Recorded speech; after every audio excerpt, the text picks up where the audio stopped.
మరి ప్రభు సన్నిధిలోనికి వచ్చిన మీ అందరికీ మరొకసారి ప్రభు నామంలో శుభాలు వందనాలు తెలియజేస్తున్నాను. ఈ 2025 సంవత్సరంలో ఈ ఆదివారము ఆఖరి ఆదివారం. తర్వాత వచ్చే ఆదివారము ఇంకొక వచ్చే సంవత్సరం, ఒక నూతన సంవత్సరాన్ని మనకు తీసుకొస్తుంది వచ్చే ఆదివారం. ఈ ఆదివారము ఈ సంవత్సరంలో చివరిది. అంటే ఈ సంవత్సరము ప్రారంభంలో ఎవరైతే ఆదివారమున ఈ 2025 సంవత్సరము ప్రారంభ ఆదివారాన్ని ఎవరైతే చూశారో, ఎవరైతే ఆ రోజును గడిపారో, ఈరోజు ఇక్కడ ఉన్నటువంటి మీరు ఈ ఆదివారమున ఇక్కడ దేవుణ్ణి స్తుతించడానికి వచ్చారో, మీ అందరినీ ప్రభు సజీవుల భూమిలో నిలిపాడు. ఆమెన్, హల్లెలూయా. అవునా కదా? మనందరినీ దేవుడు సజీవుల భూమిలో నిలిపాడు. ఎంతోమంది కాలంలో కలిసిపోతున్నారు. దినాలలో మనుషులు ఇలా కనబడి అలా వెళ్ళిపోతున్నారు. అయితే దేవుడు మనల్ని బ్రతికించింది ఈ భూమి మీద మనం ఆయన్ని స్తుతించి ఆరాధించడానికి, ఆయన నామమును స్తుతించడానికి, కీర్తించడానికి దేవుడు మనలను బ్రతికించాడు. ఎందుకంటే మన్ను నిన్ను స్తుతించదు. మట్టి పాలైన వాళ్ళు దేవునిని స్తుతించలేరు. అందుకే మన్ను నిన్ను స్తుతించిన హిజ్కీ ఏమన్నాడు? అయ్యా, మన్ను నిన్ను స్తుతిస్తుందా? నువ్వు నన్ను బ్రతికిస్తే నేను నిన్ను స్తుతిస్తాను అని అన్నాడు. అంటే దేవుడు మనల్ని బ్రతికించినందుకు మనము సజీవులుగా ఉన్నాము కాబట్టి, దేవుడు చేసిన మేలును ఉపకారాలను బట్టి మనము దేవునిని స్తుతిస్తాము. ఎందుకంటే చాలామంది దేవునిని స్తుతించలేనటువంటి వాళ్ళు లోకంలో ఎంతోమంది ఉన్నారు. బ్రతుకుతున్నా, భూమి మీద అన్ని దేవుడిచ్చినా, అన్నిటిని అనుభవిస్తున్నా, దేవునికి కృతజ్ఞతాస్తుతి చెల్లించలేని వాళ్ళు లోకంలో చాలామంది ఉన్నారు. ఎందుకంటే వాళ్ళకు కృతజ్ఞతా భావం అంటే ఏమిటో తెలియదు. సో కాబట్టి మనము అన్నం తినడానికి కూర్చుంటే ఆ మొదట ప్రార్థన చేసుకొని, ప్రభువా ఈ ఆహారం నువ్వు మాకు ఇచ్చావయ్యా అని దేవునికి కృతజ్ఞత చెల్లించి తినేవాళ్ళు ఉన్నారు. కొంతమంది కూర్చొని తినేసి వెళ్ళిపోయే వాళ్ళు ఉన్నారు. ఆకలికి తినేసి వెళ్ళిపోయినటువంటి వానికంటే ఆకలి అవుతున్నప్పటికీ అది దేవుడిచ్చిన ఆహారం అని కృతజ్ఞత చెల్లించి తిన్నవాడు గొప్పవాడు. అవునా కదా? ఆకలికి త్వరగా తినేయడం కాదు, ఆ ఆకలి అవుతున్న సమయంలో ఆహారం మనకి ఇచ్చాడు. చూసారా? దేవుడు అరసు పిల్ల కాకులకు కూడా దేవుడే ఆహారం ఇస్తున్నాడు. భూమి మీద దేవుడు పక్షులకు, పశువులకు, సమస్తమునకు దేవుడు ఆహారం ఇస్తున్నాడు. అన్నిటికీ దేవుడు ఆహారం ఇస్తున్నాడు. ఇత్తని పక్షులను దేవుడు పోషించుచున్నాడు. సో కాబట్టి వాటిని పోషించుచున్న దేవుడు వాటికంటే గొప్ప వాళ్ళమైనటువంటి మనలను తన స్వరూపములో, తన పోలికలో చేయబడినటువంటి మనకు కావలసినటువంటి ఆహారాన్ని దేవుడు మనకు అనుగ్రహిస్తున్నాడు. ఆయన ఆకాశం నుండి వర్షమును కురిపించి ఫలవంతమైన ఋతువులను దయచేసి మనము భూమిని దున్నడానికి, ఇత్తనం వేయడానికి, కష్టపడి పని చేసుకోవడానికి, ఇత్తువానికి ఇత్తనమును, భుజించువానికి ఆహారమును దేవుడు దయచేసి మేలుతో మనల్ని ఏం చేస్తున్నాడు? ఆయన తృప్తిపరుస్తున్నాడు. ఆయన మేలుతో దేవుడు మన హృదయములను తృప్తిపరుస్తున్నాడు. కొన్ని దేశాలలో జనము ఆకలితో ఇప్పటికీ అల్లాడిపోతున్నారు. కొన్ని దేశాలలో సరైన తిండి లేదు ఇప్పటికీ. కొన్ని దేశాల్లో కరువులు ఎక్కువైపోతున్నాయి. తిండి కోసము దేశాలు విడిచి వలసలు వెళ్ళిపోతున్నారు. కారణం ఏంటంటే అక్కడ జనము దైవ భక్తిని కొనసాగించలేని ప్రజలు, దేవుని వైపు చేతులెత్తి ప్రభువా అని పిలవలేనటువంటి ప్రజలు ఉన్నారు. అయ్యా మమ్మల్ని చూడు అని అడగలేనటువంటి ప్రజలు ఉన్నారు.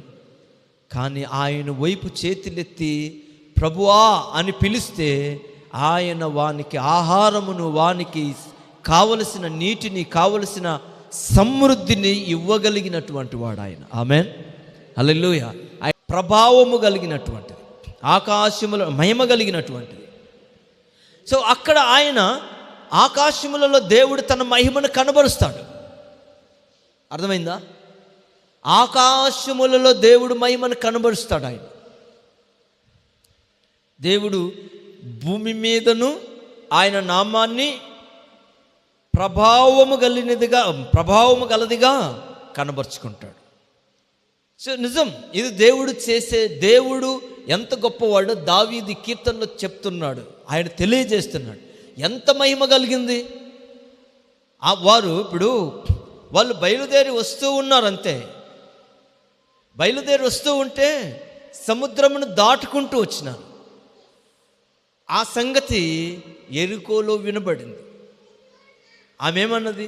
మీరు రాజులకు చేసిన సంగతి, మీ దేవుడు ఆ సముద్రమును రెండుగా చేసి నడిపించిన సంగతి, ఇక్కడున్నటువంటి జనము విని వారి దేవుని యొక్క ఆ దేవుని ప్రభావమును కొనియాడారా లేదా? ఆ దేవుడు మహత్యము గలవాడు, బలము గలవాడు. ఫిలిస్తీయులు కానీ, అమోరీయులు కానీ, ఈ యొక్క 7 జాతులు వాళ్ళు వణికిపోయారు. సో భూమి అంతటా దేవుని నామం మహిమ కలిగింది.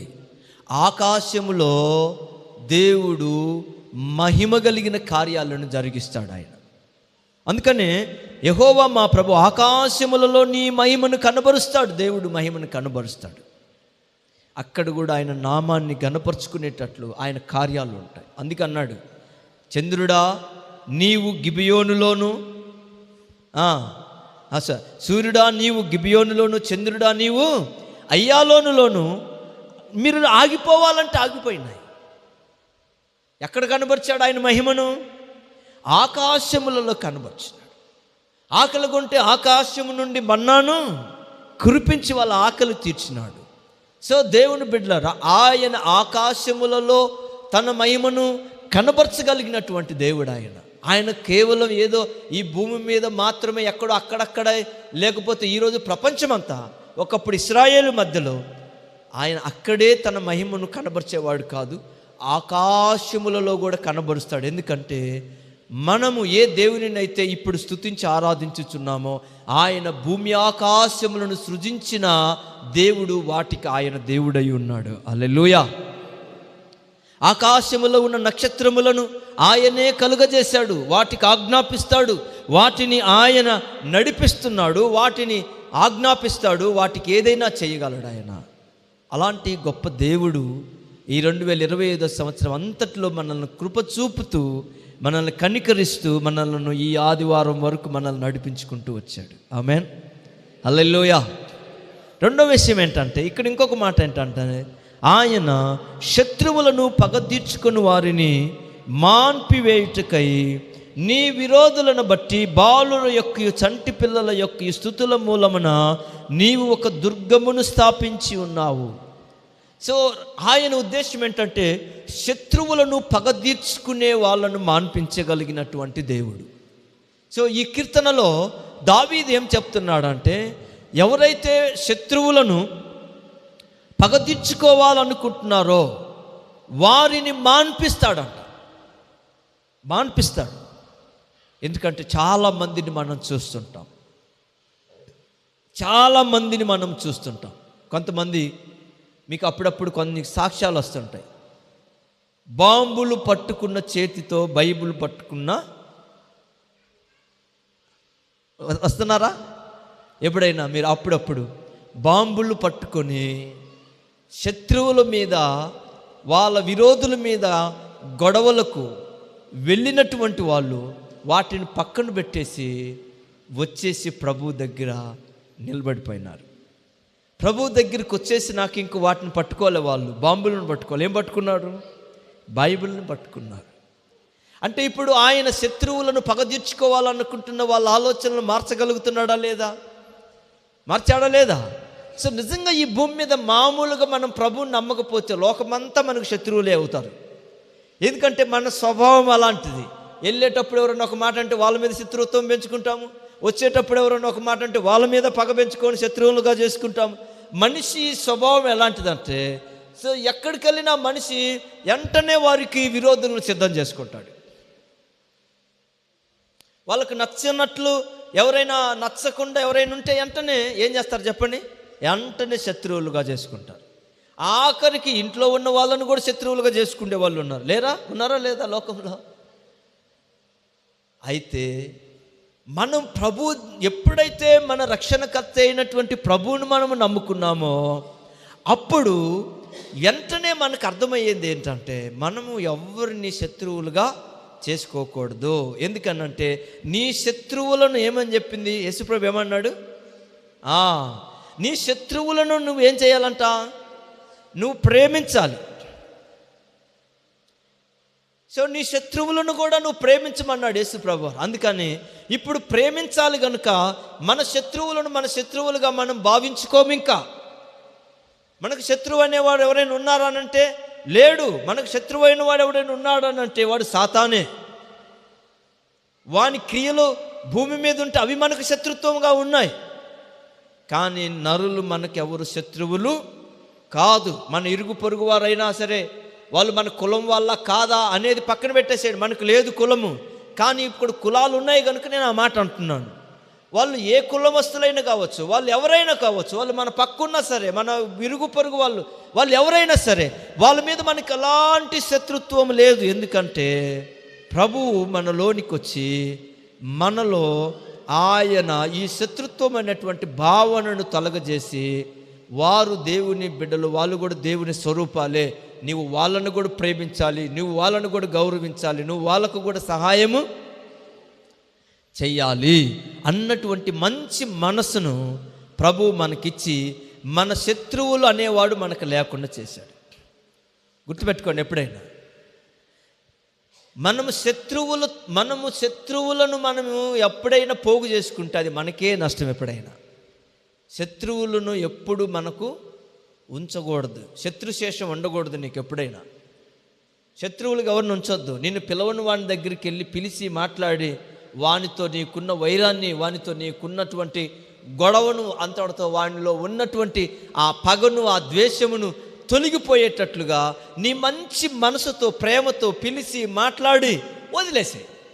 ఆమెన్, హల్లెలూయా. అవునా కదా? మంచిదే కాదా? మన మీద విరోధ భావము కలిగినటువంటి వాళ్ళతో కూడా నువ్వు ప్రేమతో మాట్లాడి వాళ్ళకు మంచి మాట చెప్పి వాళ్ళని వదిలేసావనుకో, నీకు వాళ్ళ మీద ఇక శత్రుత్వమే లేదు కనుక నీ మీద శత్రుత్వం కలిగినటువంటి వాళ్ళు నీ మంచితనాన్ని బట్టి, నీ ప్రేమను బట్టి కనీసం నిన్ను ప్రేమించకపోయినా నిన్ను శత్రువుగా చూడకుండా వదిలేస్తాడు. అవునా కదా?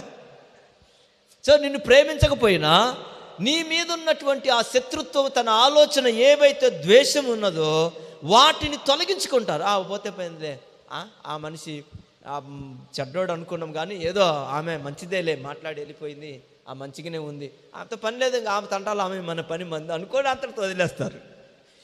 అంటే ఈ యొక్క ద్వేషాన్ని దేవుడు మన ద్వారా ఏం చేస్తున్నాడు? మాన్పించాలి. నిజంగా ప్రభువు గొప్పవాడు, ఆయన వల్లనే సాధ్యమవుతుంది. నీకు శత్రువులు లేరు. వాస్తవంగా మనకు శత్రువులు ఎవరు లేరు. సాతాను, దాని క్రియలు, సాతాను వాడి దూతలు, ఇవి తప్ప మనకెవరు శత్రువులు లేరు నిజంగా చెప్పాలంటే. కాకపోతే వాటిని అనుసరించే జనము మనలను శత్రువులుగా చూస్తున్నారు, కానీ మనం మాత్రం వాళ్ళని శత్రువులుగా చూడకూడదు. సో ఇది శత్రువులను పగదీర్చుకునే వారిని మాన్పించేయడం అనేది దేవుడు చేస్తానని చెప్పాడు. నువ్వు కూడా దేవుని మాట కట్టుబడిపోవాలి. ఎలా మాన్పిస్తాడు? ఒక మాట మీరు చూడండి, మత్తయి సువార్త 21:16 యేసు ప్రభు చెప్పాడు ఈ సంగతిని. మరలా మత్తయి సువార్త 21:16 యేసయ్య ఏం చెప్తున్నాడు అన్నాడు అని ఆయనను అడిగిరి. అందుకు యేసు వినుచున్నాను, బాలుల యొక్కయు చంటి పిల్లల యొక్కయు బాలుల యొక్కయు చంటి పిల్లల యొక్క నోటయు స్తోత్రము సిద్ధింపజేస్తున్న మాట మీరెన్నడూ చదవలేదా? యేసు ప్రభువారు యెరూషలేములోనికి వచ్చాడు. వింటున్నారా? యేసు ప్రభు యెరూషలేములోకి వచ్చాడు. యెరూషలేములోనికి వచ్చినప్పుడు ఆయన వచ్చినప్పుడు అనేకులు ఆయనను స్తుతించలేదు, గణపరచలేదు. అయితే ఆయన యొక్క మందిరంలోనికి వచ్చినప్పుడు అక్కడికి చాలామంది చిన్నపిల్లలు వచ్చారు. అక్కడికి వాళ్ళు ఏం చేస్తున్నారంటే యేసు ప్రభువును కొనియాడుతున్నారు, ప్రభువును స్తుతించి గణపరుచుచున్నారు. హోసన్నా హోసన్నా హోసన్నా అని కేకలేస్తున్నారు. అని చిన్నపిల్లలు కేకలేసి అరుస్తూ ఉంటే అక్కడ వాళ్ళు ఎవరు వచ్చింది, ఎవరంటే వాళ్ళు ఎవరు అప్పుడు ఏమంటుంది, వీళ్ళు శాస్త్రులు, పరిసయ్యులు, ప్రధాన యాజకులు వీళ్ళు ఏం చేశారంటే యేసు ప్రభువుని చిన్నపిల్లలు హోసన్నా జయము జయము అని చెప్పి ప్రభువు పేరిట వచ్చుచున్న ఇశ్రాయేలు రాజు స్తుతింపబడును గాక, దావీదు కుమారునికి జయమని చెప్పి వీళ్ళు కేకలేస్తూ ఉంటే వీళ్ళు వచ్చి ఆపడానికి ప్రయత్నం చేశారు. వాళ్ళు ఆగట్లేదు. ఈయన దగ్గరికి వచ్చి వాళ్ళు చెప్పుచున్నది నువ్వు వింటున్నావా అని అంటే ఏమని వీళ్ళు ఏం చెప్తున్నారు, వాళ్ళు చెప్పేది నీకు వినబడుతుంది కదా, వాళ్ళని చెప్పొద్దని చెప్పు అని. దేవుణ్ణి స్తుతించే వాళ్ళను, దేవుని ప్రభువును గణపరిచే వాళ్ళను ఇప్పుడు ప్రార్థన చేయకుండా ఆపమనా? అదే కదా వీళ్ళు అనేది. ఎవరన్నా ప్రార్థన చేస్తుంటే ఇంకో కొంతమంది పక్క నుండి వచ్చి చెప్తారు, మాకు సౌండ్ ఎక్కువ వస్తుందయ్యా అని కొంతమంది వస్తారు. ఏందయ్యా ఏంది, మా ఇంట్లో అది ఉంది ఇది ఉంది, అట్లా ఇట్లా పిల్లలు ఉండేవాళ్ళు ఉన్నారని ఇంకొంతమంది. అంటే వాళ్ళ ఉద్దేశం ఏంది, వాళ్ళు పాటలు పాడకూడదు, ప్రార్థన చేయకూడదు, వాళ్ళని కూడా మాలాగా సినిమాలు చూడమని వాళ్ళు చెప్పేది. వాళ్ళు ఇండైరెక్ట్గా చెప్పేది ఏంది, వాళ్ళని మాలాగా ఉండమను, 2 రోజులకు ఒకసారి 3 రోజులకు ఒకసారి తన్నుకోవడం, కొట్టుకోవడం, కేసులు పాలవడం, గొడవలు పెట్టుకొని రోడ్ల మీద తిరగడం ఇవన్నీ చేస్తున్నాం కదా, వాళ్ళని కూడా అట్టు ఉండమనండి, ఎందుకు ఆ ప్రార్థన, ఎందుకు ఆ పాటలు ఎందుకు అని వాళ్ళు చెప్పేది. అంతేనా? అవునా కదా?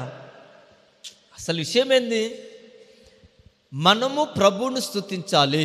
ఇది పరలోకమందున్న దేవుని యొక్క ఆలోచన, ఆయన చిత్తం అది. ఇశ్రాయేలు రాజు స్తుతింపబడాలి, ఇశ్రాయేలు రాజు గణపరచబడాలి. ఎవరు ఇశ్రాయేలు రాజు? ఎవరు ఇశ్రాయేలు రాజు? ఎవరు? ప్రభు అయిన యేసు క్రీస్తు ఇశ్రాయేలు రాజు. ఆయన దావీదు సింహాసనం మీద కూర్చొని సకల జనములను పరిపాలించేటువంటి మహారాజు ఆయన సర్వభూమికి సంతోషకరమైన వాడు, ఆయన సకల జనములకు రక్షణ తెచ్చినవాడు, ఆయన సమస్త జనములకు సమాధాన సువార్తను తెచ్చినవాడు, ఆయన సకల జనములను ప్రేమించి తన ప్రాణమును దారబోసినవాడు ఆయన. కాబట్టి ఆయనను కొనియాడాలి, సకల జనములు ఆయనను స్తుతించాలి, అందరి నోట ప్రభువును స్తుతించేటువంటి మనసు ఉండాలి. అది దేవుని యొక్క కోరిక. తన కుమారుని గణపరచాలని, తన కుమారుణ్ణి ముద్దు పెట్టుకోవాలని, లేక తన కుమారుని ముద్దు పెట్టుకోవడం అంటే ప్రేమించడం అన్నమాట. అందరూ యేసు ప్రభువును ప్రేమించి అందరూ ఆయన పేరిట పరలోకమందున్న దేవుని మహిమపరచాలని దేవుని యొక్క కోరిక. ఆమేన్, హల్లెలూయా. పిలవండి, మీ పక్కన వాళ్ళు పిలవండి, ఎవరైనా నిద్రపోతున్నారేమాట కదిలించండి. సో కాబట్టి ఇది మీరు గుర్తుపెట్టుకోవాలి, అది దేవుని ఆశ అది. అందుకనే ఇప్పుడు ఈ శత్రుత్వము అనబడుతున్నటువంటిది మాన్పించాలంటే ఎవరు చేస్తారు? ఈ పగ తీర్చుకునే స్వభావము, శత్రుత్వము, ద్వేషము మనలో ఉన్న వాటిని తొలగించాలంటే మనం తొలగించుకోగలమా? మనం సంవత్సరాలు పగ దాచిపెట్టుకోగలం. మనుషులు ఎలాంటి వాళ్ళు? సంవత్సరాలు పగలు దాచిపెట్టుకుంటారు హృదయాలలో. ఏదో సమయం వచ్చినప్పుడు చెప్తారు, ఇదిగో సంవత్సరాల నుంచి పెట్టుకున్న నీ మీద, ఇప్పుడుది కాదు ఇది అంటుంటారు. అయితే యేసు ప్రభు హృదయంలోనికి వచ్చినప్పుడు ఎన్నో సంవత్సరాల నుంచి మన హృదయాలలో పాడైపోయినటువంటి ఆ యొక్క పగ ఏదైతే పాతుకుపోయి ఒక చెడు బీజముగా మనలో పెరుగుతూ ఉండి శత్రుత్వంతో ఉన్నటువంటి ఆ ఆలోచన కలిగినటువంటి ఆ పగ ఏదైతే ఉందో, ప్రభు మన హృదయంలోనికి రాగానే దానిని ప్రభు ఏం చేస్తున్నాడు? మనలో నుంచి తొలగింపజేస్తున్నాడు. హల్లెలూయా. ఏం చేస్తున్నాడు అంటే దేవుడు మన నోట స్తుతి ఉంచాడు. ఆమేన్, చెప్పండి. ఇప్పుడు ఏముంచాడు ఆయన? స్తుతి. 8వ కీర్తనలో దావీదు ఇదే చెప్తున్నాడు, బాలుర యొక్కయు చంటి పిల్లల యొక్క నోట ఆయన స్తుతి ఉంచాడు. కాబట్టి స్తుతుల మూలమున దేవుడు ఒక దుర్గమును స్థాపించి ఉన్నాడు. అంటే ఇప్పుడు స్తుతి ఉంచితే నువ్వు స్తుతి చెల్లించినంత కాలము ఎవరికి నువ్వెవరిని శత్రువుగా నువ్వు ఎంచుకోవు. ఇంకా నువ్వు పెద్దల కాళ్ళు లేచి, ప్రభువా నాకు జీవమునిచ్చావు, నన్ను కాపాడుతూ వచ్చినావు, నా కుటుంబాన్ని కాపాడుతూ వచ్చినావు, అందుకొరకై నీకు స్తోత్రములు, నాకు జ్ఞానం ఇస్తూ వచ్చినావు నీకు స్తోత్రములు, రక్షణ ఇస్తూ వచ్చినావు నీకు స్తోత్రములు, అయ్యా ఇదిగో ఈ లోక పాపములో పడకుండా దినదినము నన్ను కాపాడుతున్నందుకు నీకు స్తోత్రములు అని చెప్పి నువ్వు ఎప్పుడైతే ప్రార్థన చేస్తూ దేవుణ్ణి స్తుతించడం నువ్వు చేస్తూ వచ్చావో, అప్పుడు వెంటనే ఏం చేస్తావో తెలుసా? అయ్యా అందరినీ రక్షించండి అయ్యా, అందరినీ కాపాడండి అయ్యా, అందరికీ నీ మహిమను కనబరచయ్యా, అందరినీ వద్దకు రావాలి ప్రభువా, అందరినీ నువ్వు విమోచించండి ప్రభువా, నీ రక్తముతో వాళ్ళను కడిగి నీతిమంతులుగా తీర్చయ్యా అని చెప్పినప్పుడు, అలా చెప్పి నువ్వు దేవునికి స్తుతులు చెల్లించుచున్నప్పుడు, అయ్యా అనేకులను విమోచించినావు, అనేకులను రక్షిస్తూ వచ్చినావు, అయ్యా ఇదిగో నీ రక్తముతో వాళ్ళ పాపములను కడిగి వాళ్ళని కాపాడావు, ఇదిగో ఇంకా మిగతా వాళ్ళను కూడా కాపాడు, వాళ్ళను కూడా రక్షించు, అందుకొరకై నీకు స్తోత్రం అని నువ్వు చెల్లించినప్పుడు ఇక నీకు శత్రువు ఎవరైనా ఉంటారా? మరలా పొద్దున్న లేచి ఇంకొక శత్రువు ఉన్నాడని చూసుకుంటావా? చెప్పండి, చూస్తామా? అంటే స్తుతి ఉంచడం ద్వారా ఏం చేశాడు దేవుడు? నువ్వు ఎప్పుడైతే ఉదయం లేచి అనేకుల కొరకు స్తుతులు చెల్లించే వ్యక్తిగా నువ్వు ఎప్పుడైతే మార్చబడ్డావో, అప్పుడే నీకెవరు శత్రువులు? చెప్పు, శత్రువులు లేరు. అది సంగతి. నీకు శత్రువు ఎవరు లేడు అసలు. నువ్వు స్తుతి చేసినప్పుడు నీకు శత్రువు లేడు. నువ్వు ఎప్పుడైతే స్తుతులు చెల్లించకుండా తిని పడుకొని ఉదయం లేచి 2 మాటలు ఏదో నోటికొచ్చిన మాటలు ప్రార్థన చేసుకొని వెళ్ళిపోతున్నావో, అప్పుడు శత్రువులు నీకు రోజు రోజుకు పెరిగిపోతూనే ఉంటారు. అవునా కదా? నీకు శత్రువులు అనేవారు లేకుండా ఉండాలంటే నీవు సాయంత్రం కూర్చొని దేవునికి స్తుతులు చెల్లించాలి. ఉదయం లేచి నువ్వు ఏం చేయాలి? స్తుతులు చెల్లించాలి. ఎప్పుడైతే స్తుతులు చెల్లించడం నువ్వు ప్రారంభించావో, అప్పుడే నీకు ఏ శత్రువు లేరు. గనుక దేవుడు స్థాపించాలనుకున్నటువంటి ఆ దుర్గము, స్తుతుల మూలమున దేవుడు ఒక దుర్గమును స్థాపించాడు. ఆ దుర్గమే ప్రభు అయిన యేసుక్రీస్తు అయి ఉన్నాడు. హల్లెలూయా. అందుకే దావీదు అన్నాడు, యెహోవాయే నాకు దుర్గము, ఆయనే నా దుర్గము, ఆయనే నా శైలము, ఆయనే నా కోట, ఆయనే నా కొండ అన్నాడు. యేసు ప్రభువు దుర్గమై ఉన్నాడు. ఆయన దుర్గం అంటే దేనికి? అది దుర్గము అని అంటే మనము ప్రతి విషయములో మనం వెళ్ళి అక్కడ సేద తీర్చుకోవచ్చు, ప్రతి విషయములో నెమ్మది పొందొచ్చు, ప్రతి విషయములో నువ్వు ప్రశాంతంగా ఉండొచ్చు. ఆయన దుర్గములలోనికి నువ్వు వెళితే, ఆ యేసు ప్రభు అనే దుర్గములోనికి నువ్వు వెళితే ఇక నీకు ఏ భయము, ఏ బాధ, ఎలాంటి శోధన నిన్నేమీ చేయలేదు. కానీ నువ్వు ఎక్కడికి వెళ్ళాలి? యేసు ప్రభు అనే దుర్గములోనికి నువ్వు వెళ్ళాలి. యేసు ప్రభు అనే దుర్గములో నువ్వు నివసించాలంటే నువ్వేం చేయాలి? ఏం చేయాలి? నువ్వు స్తుతి చెల్లించాలి.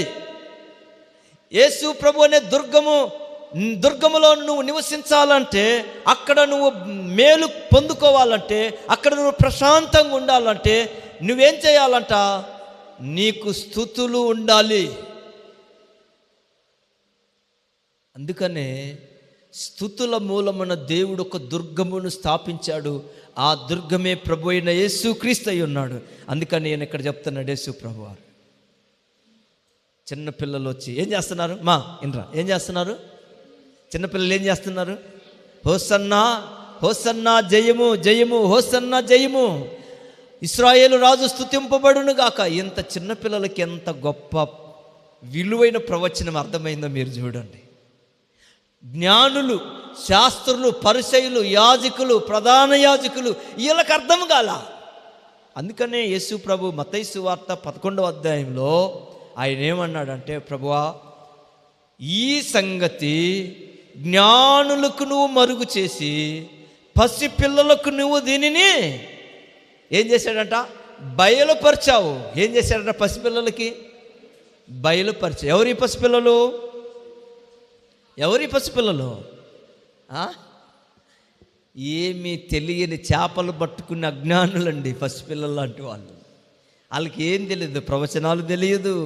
తెలుసా వాళ్ళకి? తెలియదు వాళ్ళకి. వాళ్ళు ఏమి రాసేవాళ్ళు కాదు, చదివేవాళ్ళు కాదు, బోధించేవాళ్ళు కాదు. కానీ ఎవరికి వచ్చింది యోగ్యత?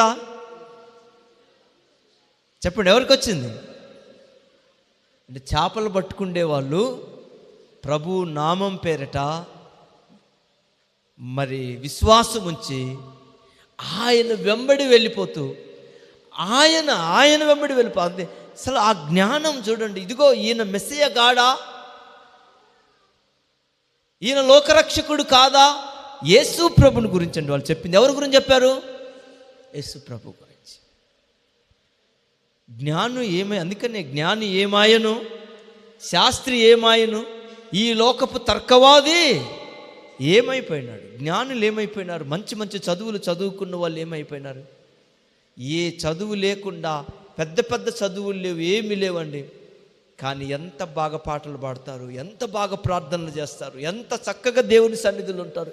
మేమంత చదివాం, ఇంత చదివాం, మా చదువు అంతా, మా ఉద్యోగాలు ఇంత, మా శాలరీలు ఇంత, మా ఇల్లు అంత గొప్పవి అనుకుంటా అని చెప్పుకునే వాళ్ళు నోరు తెరిచి దేవా స్తోత్రం అని చెప్పలేనటువంటి దౌర్భాగ్యపు స్థితిలో ఉన్నోళ్ళు ఎంతోమంది ఉన్నారు. ఉన్నారా లేరా? పాట పాడమంటే నాకు రాదయ్యా అని అంటారు. ఎందుకు వచ్చేది? నీ నోట స్తుతి చెల్లించే స్వభావం ఉంటే కదా రాను. ఎందుకు వచ్చింది? ఏమి రానోళ్ళు అసలు ఇది చిన్న చిన్న చదువులు చదువుకున్న వాళ్ళు అండి పెద్ద పెద్ద ప్రసంగాలు చేస్తున్నారు. పెద్ద పెద్ద చదువులు చదివిన వాళ్ళు మాట్లాడమంటే ఏం మాట్లాడాలో తెలియక గడగడగడ వణికిపోతుంటారు. మళ్ళీ పెద్ద పెద్ద చదువులు వాళ్ళకి ఏం మాట్లాడాలో తెలియదు. ఏదో ఒకటి రెండు మాటలు మాట్లాడి పక్కకి వెళ్ళిపోతారు, ఇంకేం మాట్లాడలేరు. పసిబాలులు అండి వీళ్ళు. ఎవరు వీళ్ళు? పసిబాలులు వీళ్ళు. చేపలు పట్టుకుంటూ వచ్చి పెద్ద పెద్ద ప్రసంగాలు చేశారు. ఆమేన్, హల్లెలూయా. చేశారా లేదా? చేపలు పట్టుకుంటూ వచ్చి ఏం చేశారు? వాళ్ళు పెద్ద పెద్ద ప్రసంగాలు చేశారు. వీళ్ళు ఆశ్చర్యపోయి అన్నారు, ఇదేంది? వీళ్ళు విద్య లేని పామరులు. వాళ్ళు పామరులకు ఎంత గొప్ప అదృష్టం దక్కిందండి చెప్పండి, ఎంత ధన్యత దక్కిందండి. అదే ప్రభు అన్నాడు, జ్ఞానులకు ఈ సంగతిని మరుగు చేసి నువ్వు పసిబారులకు ఈ సంగతిని నువ్వేం చేసావు? బయలుపరిచావు. వాళ్ళు వచ్చి ప్రభువును ప్రకటిస్తున్నారు. అనేకులు వచ్చి మారు మనసు పొందుతున్నారు. వేశ్యలు వచ్చి మారు మనసు పొందారండి. సుంకరులు, వేశ్యలు, పాపులు వచ్చి ఏం చేశారు చెప్పండి? మారు మనసు పొంది పాపక్షమాపణ పొందుకొని బాప్తీసం పొందుకున్నారండి. కానీ జ్ఞానులను చెప్పుకొని, గొప్ప గొప్ప జ్ఞానులు, శాస్త్రులమని చెప్పుకొని, పరిచయులమని చెప్పుకొని, యాజకులమని చెప్పుకున్న వాళ్ళు ఏమైపోయారు? ఒక ఆయన వచ్చి అన్నాడు, ఈయన క్రీస్తు కాడు అనంటే, నజరేతులో నుంచి మంచిది ఏదైనా వచ్చిందా? ఆయన బాగా చదివినాడు. మరి నజరేతులో నుంచి మంచిది ఏది రాదా? నజరేయుడని పిలువబడతాడని లేదా వాక్యము? నజరేతులో నుంచి నజరేయుడైన యేసు రాలేదా? మరి ఇంక ఆయన వస్తే మంచిది వచ్చినట్ట రానట్ట? మరి ఆయన ఏమంటున్నాడు? ఎక్కడుంది నజరేతులో నుంచి మంచిది వస్తుందని? వాళ్ళు చదివి అందుకేమన్నాడు, అక్షరం చంపుతుంది, ఆత్మ జీవింపజేస్తుంది. అందుకనే అధిక విద్య మనిషికి ఏం చేస్తుందంట? అధిక విద్య దుఃఖము కలుగు చేస్తుంది. ఎంత ఎక్కువ చదివితే అన్ని పిచ్చి మాటలు మాట్లాడతాడు. అవునా కదా? ఎంత ఎక్కువ చదివితే అన్ని పిచ్చి మాటలు మాట్లాడతారు, అన్ని అడ్డం మాట్లాడతారు. ఎంత ఎక్కువ చదివితే అన్ని అడ్డం మాటలు మాట్లాడతారు. అలాంటి వాళ్ళు ఎక్కువైపోయినారు ఈ మధ్యకాలంలో. అందుకనే కానీ ఇక్కడ ఏమంటుందంటే వాక్యములో, జ్ఞాని తన జ్ఞానం వలన కాదంట, సూర్యుడు తన శౌర్యం వలన కాదు, దేవునిని బట్టి. గుర్తుపెట్టుకోండి. ఆమేన్, హల్లెలూయా. అది అర్థం చేసుకున్న కొంతమంది జ్ఞానులు ఏమైపోయినారు? చివరికి మహాజ్ఞానులయ్యారు. జ్ఞాని ఏమైపోయినాడు? మహాజ్ఞానులయ్యారు. వాళ్ళు యేసు ప్రభును సొంత రక్షకుడిగా నమ్మారు. వాళ్ళు ఐన్స్టీన్ లాంటి వాళ్ళు. ఎంత మంచి, నిజంగా ఒక్కొక్కరు వాళ్ళు ఎంత మంచి చదువులు, వాళ్ళ తల్లిదండ్రులు దైవభక్తి గలవారండి, అందుకని వాళ్ళు మంచి చదువులు చదివించారు. డార్విన్ అంతటి వాడే చనిపోవడానికి ముందు మనిషి కోతిలో నుండి వచ్చినాడని ప్రపంచాన్ని నమ్మించినటువంటి వాడు డార్విన్. ఎన్నో చెప్పాడు, సముద్రాలు తిరిగి అడవులు తిరిగి అన్నిటిని చూసి నీటిని అన్నిటిని చూసి అన్నాడు, చివరికి మనిషికి కోతికి ఏమి తేడా లేదు, అంతా ఒకటేను, సింపాంజీలు అన్నీ మనలాగే ఉంటాయి, అవి కూడా వాటికి మనకు పెద్ద తేడా ఏం లేదు, మీరు ఎక్స్రే చేసి చూడండి కావాలంటే అన్నీ చెప్పుకుంటూ వచ్చాడు. చివరికి చనిపోయే సమయానికి లేడీ హోప్ అనేటువంటి ఒక సువార్తికురాలు సువార్త చెప్పింది. ఎవరికి చెప్పింది? డార్విన్కి. అప్పటికే డార్విన్ ఏం చేస్తున్నాడంట? బైబిల్ చదువుతున్నాడంట. ఏం చేస్తున్నాడంట? కొత్త నిబంధన బైబిల్ చదువుతున్నాడు. అంటే అది ఎవరు చెప్పరు మరలా, కానీ దేవుని ప్రభు ఆయన ఏమన్నాడంటే, డార్విన్ అనేక ప్రసంగాలు చేసావు, నువ్వు అనేక ప్రసంగాలు చేసావు, ఎంతోమంది వేల మందికి ప్రసంగాలు చేసావు కదా, ఇప్పుడు ఒకవేళ దేవుడు నీకు అవకాశం ఇస్తే నువ్వేం చెప్తావనంటే, ఇప్పుడు నేను బైబిల్ గురించి చెప్తాను అన్నాడంట. ఆమేన్, హల్లెలూయా. ఇంతకుముందు బైబిల్ గురించి చెప్పలే ఆయన. ఇంతకుముందు కోతుల గురించి చెప్పాడు, ఇంతకుముందు సింపాంజీల గురించి చెప్పాడు. వీళ్ళు మనకు సింపాంజీలకు పెద్ద తేడా ఏమి లేదు, కోతులకు మనకు పెద్ద తేడా ఏమి లేదు, అంతా ఒకటే. ఆయనే పుస్తకం రాశాడు. ఆయన ఈ యొక్క ఆ పుస్తకంలో, ఆయన రాసినటువంటి పుస్తకంలో ఈ యొక్క మనుషులు ఎలా, కోతి ఎలా పరివర్తనం చెందుతూ వచ్చింది అని, ఆ కాలం ఎలా మార్పు చెందుతూ వచ్చింది, వీళ్ళు ఎలా కోతులు మనుషులుగా ఎలా మార్పు చెందారని ఆయన ఒక పుస్తకం రాశాడు. దాంట్లో అవన్నీ చెప్పుకుంటూ వచ్చాడు అన్నమాట. వాటిని ప్రసంగాలు చేశాడు ఆయన. కానీ చివరికి ఏ ప్రసంగం చేస్తానని చెప్పాడంట? ప్రభువును గూర్చిన ప్రసంగం చేస్తానన్నాడంట. హల్లెలూయా. అంటే జ్ఞాని అలాగే ఉండుంటే ఎరువల్లాగా అయిపోయేవాడు.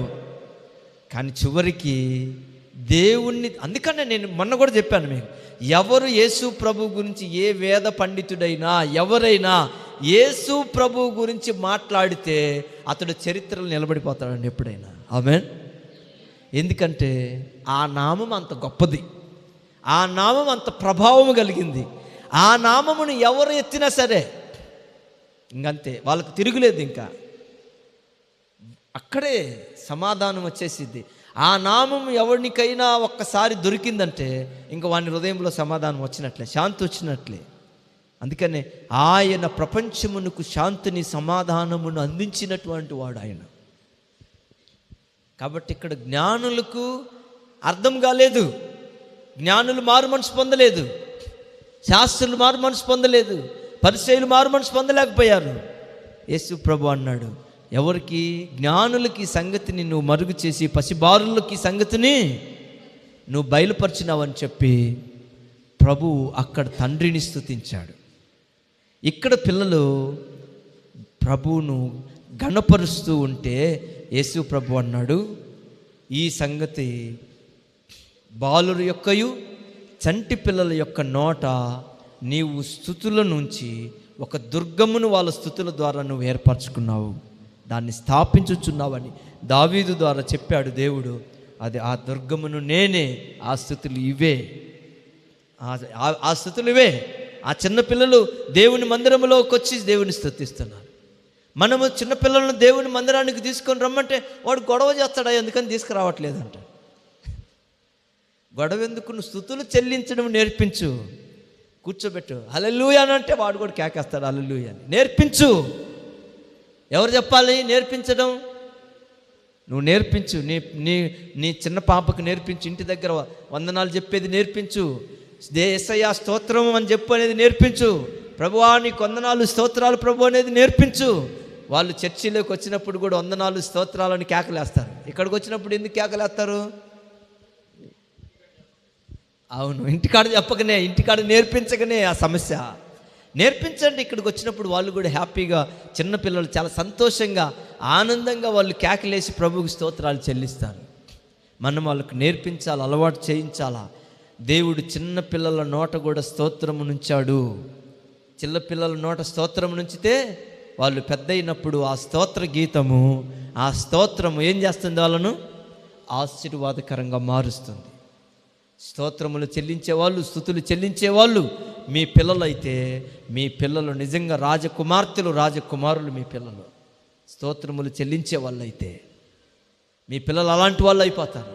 మీ పిల్లలకు స్తోత్రం నేర్పించలేదనుకోండి, లోకము నేర్చుకుంటారు. మీ పిల్లలు నేర్పించకపోతే, ప్రభు పాటలు నేర్పించకపోతే సాతాను పాటలు నేర్చుకుంటారు, ప్రేమ పాటలు నేర్చుకుంటారు, లోక పాటలు నేర్చుకుంటారు, లోక వ్యవహారం నేర్చుకుంటారు. అవునా కదా? నేర్చుకుంటారు. అదే నేర్చుకుంటుంది లోకం. సాతాను నేర్పిస్తుంది. యేసయ్య దగ్గరికి ఎందుకు రానియట్లేదు పిల్లలను, పెద్దలను? ఎందుకు రానియట్లేదు?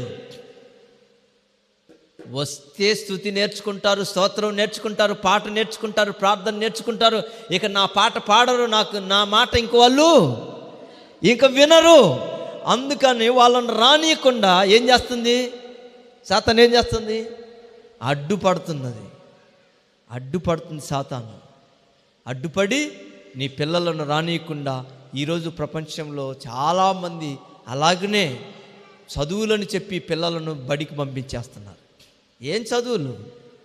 నేను మీకు చాలాసార్లు చెప్పాను. మీకు యూట్యూబ్లో దైవజనులు జయరాజు సాక్ష్యం ఉంది, మీరు వినండి, మీ పిల్లలకు చూపించండి. ఆయన డాక్టరేట్ తీసుకున్నాడు. ఆయన అంత పెద్ద చదువులు చదివినటువంటి వ్యక్తి. ఆయన ఈరోజు హెబ్రోన్ సంవత్సరంలో సేవ చేస్తున్నాడు. ఆయన ఒకటే మాట, గోల్డ్ మెడలిస్ట్. ఆయన ముఖ్యమంత్రి మీదుగా పథకం తీసుకున్నటువంటి వ్యక్తి. చదువుకుంటూనే ఆదివారం ప్రార్థన ఒక్కరోజు విడిచిపెట్టుకునేవాడు కాదు. రేపు ఎగ్జామ్ అయినా ఈరోజు రావాల్సిందే ఆరాధనకి, రేపు ఎగ్జామ్ అయినా ఈరోజు సాయంత్రం సువార్తకి వెళ్ళాల్సిందే. ఆయన అదే మాట కావాలంటే మీరు ఆయన చెప్పేవాడు. తిరుపతి యూనివర్సిటీలో చదువుకునేటప్పుడు వాళ్ళు అడిగేవాళ్ళంట, లెక్చరర్స్ అడిగేవాళ్ళంట, ప్రభు నమ్ముకున్న వాళ్ళు ఉంటే వాళ్ళు చెప్పేవాళ్ళంట, ఎందుకయ్యా రేపు ఎగ్జామ్ ఉంది కదా, చదువుకోవచ్చు కదా, ఈరోజు రాకపోతే ఏమైంది, రోజు వస్తావు కదా, ప్రతి వారకూడికి వస్తావు, మంగళవారం వస్తావు, గురువారం వస్తావు, ఆదివారం వస్తావు, సువార్తకు వస్తావు, నువ్వు ఎప్పుడు రాకుండా వస్తున్నావు, కనీసం పరీక్షలప్పుడైనా ఇంటి దగ్గర నుండి చదువుకోవచ్చు కదా అని అంటే ఆయన చెప్పేవాడంట. 7వ తరగతి నుంచి ఫైనల్ ఎగ్జామ్ రాస్తూనే వస్తున్నాను. అప్పుడు 7వ తరగతి కూడా ఉండేది ఎగ్జామ్, అందులో పాస్ అయితేనే 10థ్కి వెళ్ళేవాళ్ళు.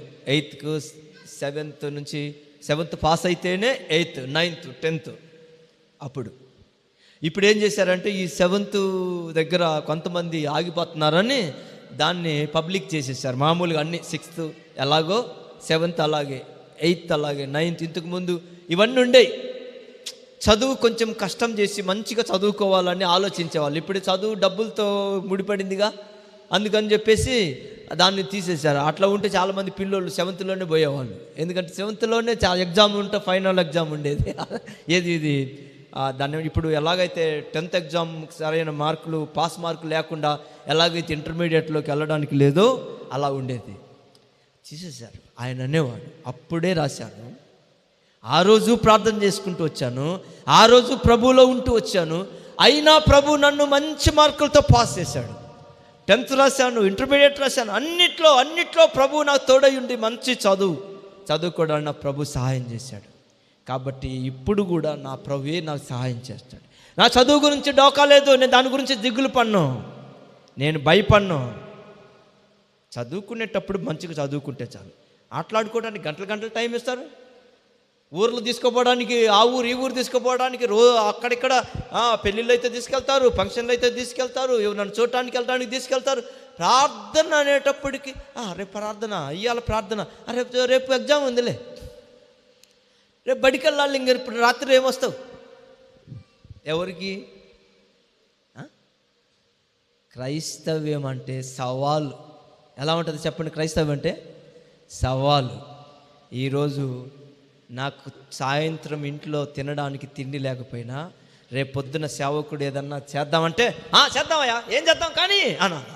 అది క్రైస్తవుడు అంటే.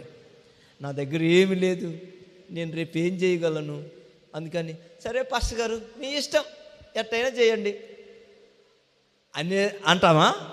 అలా అనకూడదు. యెహోవా ఈరే, ఆమేన్, హల్లెలూయా. ఎవరు చూసుకుంటారు? యెహోవా ఈరే, అంతా ఆయనే చూసుకుంటాడు.